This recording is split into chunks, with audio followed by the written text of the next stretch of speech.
Mobile ফোনের মাধ্যমে পর্নোগ্রাফিতে school শিশুদের আসক্তি চরম পর্যায়ে পৌঁছে গেছে। এক জরিপে উঠে এসেছে এই নিয়ে ভয়াবহ তথ্য।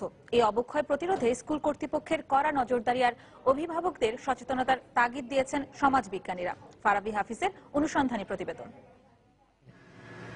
না, হ্যাঁ বলো। আচ্ছা ঠিক আছে, কালকে দেখা করি। কাগজে কলমে স্কুলে মোবাইল আনা নিষিদ্ধ হলেও বেশিরভাগ ক্ষেত্রেই তা মানা হয় না। ভিডিও অপশন আর ইন্টারনেট সুবিধা মুঠোফোনের ইতিবাচক দিকের বদলে এর খারাপ দিকগুলোই বেশি টানছে স্কুল পড়ুয়া এসব কিশোরদের।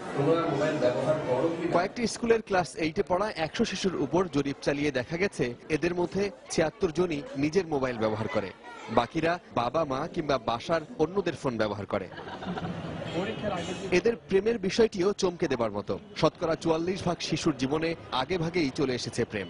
আমার একটা বয়ফ্রেন্ড থাকতেই হবে, না থাকলে আমি স্মার্ট না। বেঞ্চের নিচে সবাই মোবাইল রেখে তারপর হচ্ছে বিভিন্ন জিনিস দেখে, যা আসলে অন্যরকম। আসলে এনভায়রনমেন্টে এত পচা হয়ে গিয়েছে যে আমরা না করে থাকতে পারছি না। 6 এর বাচ্চাকে যদি বলেন যে সব বাজে চিত্রগুলো ভিডিওগুলো যে দেখে না, তাহলে বলবেন যে ও কোন যুগে আছে, অন্ধকার যুগে আছে। ফিজিক্স ক্লাসের ভিতরে খুব বোরিং হয়ে গেছে, কানের ভিতরে হেডফোন ঢুকাই দেখ গান শুনতেছে, অথবা একজন আরেকজনের দেখ আমার এই বয়ফ্রেন্ড আছে, আমার এই এতগুলো বয়ফ্রেন্ড নিয়ে আমি ঘুরি, এর সাথে এই ছবি তুলছি, কালকে এখানে ডেটিং এ গেছিলাম। এটা তো আর কোনো ব্যাপার। একজন নিয়ে আসে আর একজন আসে দেখতে থাকে, এই আয় আয় আয়, এটা দেখ এটা দেখ ওইটা দেখ, এটা এত জোস, ওয়াও। মোবাইলে ব্যবহৃত ছোট্ট এই মেমোরি কার্ডে সামান্য টাকাতেই গান বা রিংটোন ডাউনলোডের দোকান থেকে পূর্ণ ছবি ভরে নেওয়া এখন মামুলি ব্যাপার। যারা এই ধরনের মেমোরি কার্ডগুলো একবার কিনে নিয়ে যায়, তাদের কালেকশনের জন্য এখানে এসে আবার চেঞ্জ করে নিয়ে যাচ্ছে। কতদিন আগে উত্তরে একটা ঘটনা দেখেছি, 3টি স্টুডেন্ট কম বয়সী একটা মেয়েকে জোর করে নগ্ন করে অশ্লীল ভিডিও করেছে। বেসরকারি এক হিসেবে এ ধরনের দোকানগুলোর মাধ্যমে দেশে দৈনিক 2.5 কোটি টাকার পর্নো ছবি বিক্রি হচ্ছে। সমাজবিজ্ঞানীরা বলছেন যে অ্যাডিকশনের নতুন মাত্রা এই মোবাইল। যদি মা বাবা সচেতন হন তাহলে এই সমস্যা কিছুটা হলেও সমাধান সম্ভব।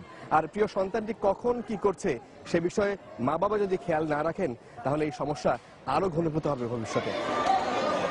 সমাজবিজ্ঞানীরা বলছেন সমাজের প্রতি দায়িত্ববোধ ও আন্তরিকতা কমার কারণেই বাড়ছে ইফটিজিং, যৌন হয়রানি সহ নানান সব অপরাধ। রাষ্ট্র এখানে খুবই কমই গুরুত্বপূর্ণ ভূমিকা পালন করে। পরিবার থেকে আসতে হবে, তার আত্মীয় স্বজনের কাছ থেকে আসতে হবে, তার প্রতিষ্ঠান শিক্ষা প্রতিষ্ঠানের প্রধানের কাছ থেকে আসতে হবে। মোবাইল আসক্তি থেকে কিশোর সমাজকে বাঁচাতে এখনই সচেতন না হলে পরবর্তীতে এর ফল ভোগ করতে হবে মা বাবাকেই। ফারাবি হাফিজ, সময় সংবাদ, ঢাকা।